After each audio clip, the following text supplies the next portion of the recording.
США и Великобритания наложили санкции на московскую биржу. Это означает, что торги иностранными валютами, а именно долларом и евро, больше будут невозможны. И сегодня же на эту новость сразу отреагировал валютный рынок Казахстана. Доллар подорожал. В обменниках сейчас его продают по 452,9. А вот рубль стал дешевле. В Национальном банке мониторят ситуацию, но эксперты считают, что санкции против московской биржи все равно затронут нашу страну. Тему продолжит Еламан Райымбеков. В России теперь курс рубля, доллара и евро будет устанавливаться внебиржевым способом, на основе межбанковских торгов.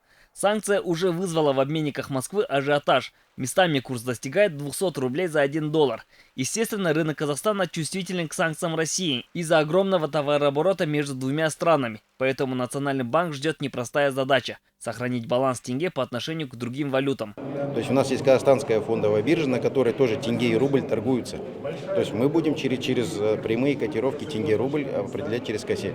Любой несанкционный банк, любой несанкционный финансовый агент из России может прийти на кассе. Часть из них имеет доступ к кассе, но мы ожидаем, скорее всего, что придут еще, зарегистрируются на кассе и будут торговать вместо московской биржи на казахстанской бирже. Наоборот, в какой-то степени даже даст нам дополнительный приток участников. Тем временем в Мосбирже 13% размещенных акций казахстанского КАСЕ. В дальнейшем их попытаются выкупить. Финансовый рынок России в хаосе. Казахстанские аналитики рекомендуют приостановить конвертацию рубль-тенге, пока российский Центробанк не сможет наладить валютные торги на внебиржевом рынке. Рубль – мягкая валюта, тенге – мягкая валюта. Это то есть не резервные валюты МВФ. Поэтому курс рубля в тенге и тенге к рублю, он формируется через курсы, допустим, рубля к доллару и тенге к доллару. И вот мы через кросс-курс понимаем, сколько стоит тенге, сколько стоит рубль. Вот эти все вещи нам нужно будет смотреть. Потому что, допустим, если будет рубль чрезмерно крепкий, мы будем говорить, вот так нечестно, давайте будем по-другому формировать. Если рубль будет чрезмерно там слабый, то же самое. В ближайшее время может произойти постепенное вымывание наличного доллара из Казахстана на более привлекательный российский рынок.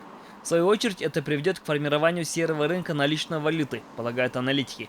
А сейчас ни паники, ни обвала валют не наблюдается. В перспективе курс рубля, конечно же, будет слабеть. Мы в этих условиях, если он так или иначе через вот новый какой-то определяющий механизм будет слабеть, то будет слабеть и тенге тоже, в той же, возможно, мере, так или иначе. То есть пока что ситуация более или менее такая стабильная. Чтобы производство Казахстана не пострадало и дешевый товар из России не захлестнул наш рынок, власти будут держать паритет с рублем. Но в таком случае тенге будет слабеть по отношению к доллару. И этот сценарий более реалистичен в ближайшие годы. Еламан Райымбеков, Думан Сулейменов, Информбюро.